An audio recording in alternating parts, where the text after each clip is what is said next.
राधे राधे दोस्तों, आप सभी का स्वागत है हमारे चैनल दिव्य हिंदू कथा में।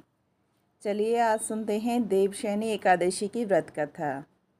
आषाढ़ मास के शुक्ल पक्ष की एकादशी के दिन भगवान श्री हरि 4 महीने के लिए क्षीर सागर की बजाय पाताल लोक में शयन करने के लिए जाते हैं।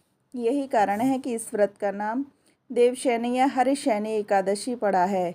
जब वे कार्तिक मास के शुक्ल पक्ष को एकादशी को वहाँ से लौटते हैं तो उसे देवउठनी एकादशी कहा जाता है।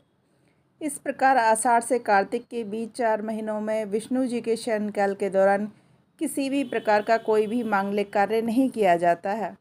इन 4 महीनों के दौरान भगवान शिव ब्रह्मांड का संचालन करते हैं।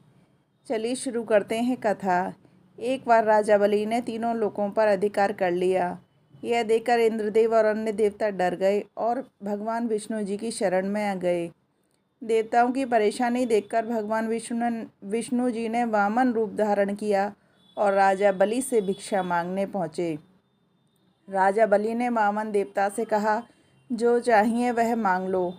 वामन देवता ने कहा, मुझे 3 पग भूमि चाहिए। पहले और दूसरे पग में वामन देवता ने पृथ्वी, आकाश और समस्त लोकों को नाप लिया। अब तीसरे पग के लिए कोई स्थान नहीं बचा। तब वामन देवता ने राजा बलि से पूछा, अब तीसरा पग कहाँ रखूं? भगवान विष्णु राजा बलि ने अपना सिर आगे कर दिया। भगवान विष्णु उनके इस समर्पण से प्रसन्न हुए और उन्हें वर मांगने को कहा। राजा बलि ने वर मांगा कि वह पाताल लोक में जाकर बस जाएं। भगवान विष्णु ने राजा बलि की इच्छा स्वीकार की और पाताल लोक को चले गए। यह देखकर सभी देवता और माँ लक्ष्मी जी दुखी हो गईं। अपने पति विष्णु जी को वापस लाने के लिए माँ लक्ष्मी ने गरीब स्त्री का वेश धारण करके राजा बलि के पास गईं और उन्हें राखी बांधकर भाई बनाया। उपहार स्वरूप उन्होंने विष्णु जी को पाताल लोक से वापस लाने का वरदान दे दिया। वापस लौटते समय भगवान विष्णु ने राजा बलि को वर दिया कि वह हर वर्ष आषाढ़ शुक्ल एकादशी से लेकर कार्तिक शुक्ल एकादशी तक पाताल लोक में निवास करेंगे। इन 4 महीनों की अवधि को भगवान विष्णु की योग निद्रा का काल माना जाता है। पौराणिक कथा भी है जिसका उल्लेख श्री पद्म पुराण में इस प्रकार है। सतयुग में सूर्यवंश में उत्पन्न मदहंता नाम के परम प्रतापी राजा हुए, जिनकी कीर्ति उस समय चारों दिशाओं में फैली हुई थी। उनके राज्य में प्रजा बहुत सुखी रहती थी।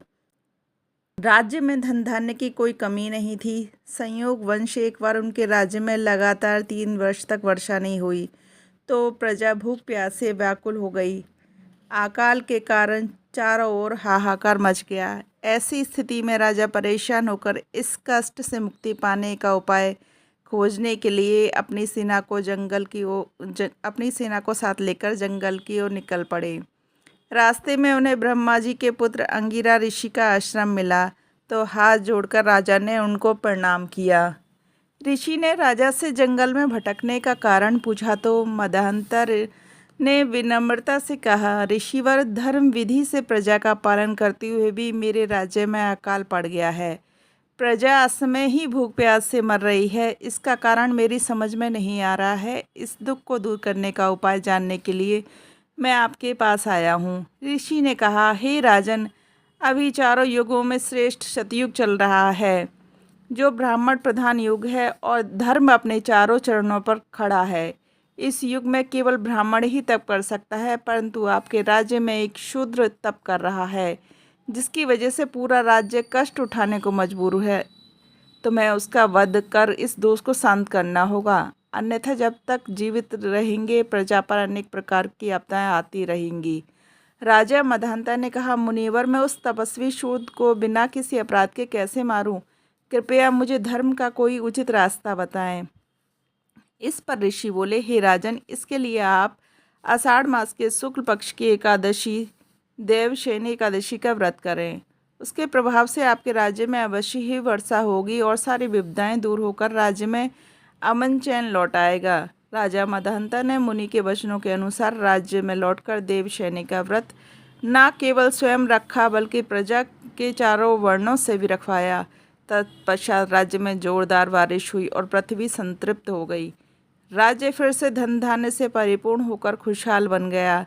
आपको अगर यह कथा पसंद आई हो तो हमारे चैनल को सब्सक्राइब करना ना भूलें। राधे राधे दोस्तों।